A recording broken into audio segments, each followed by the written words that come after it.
And yes guys, hindi pwedeng palampasin na matapos ang linggo na hindi mapapanood ang Devil Wears Prada 2 dahil namamalit pa yung anak kong bunso na yan. Kasama ko na siyang nanonood ng CD, nagasgas na. Sadyang nirecreate niya pa ang outfit ni Andy sa Devil Wears Prada 1 para talaga ma-feel ang spirit ng movie. Tikman natin ang Miranda Pursuit ng latte.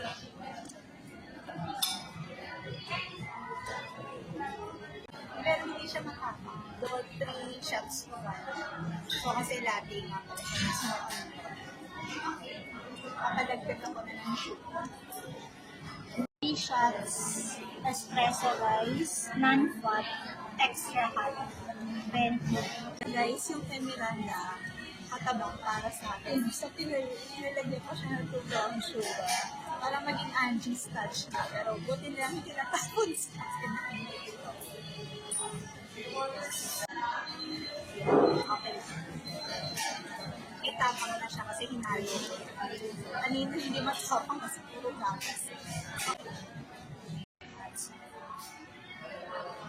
Nakapanood na din ba kayo guys? What's your thoughts?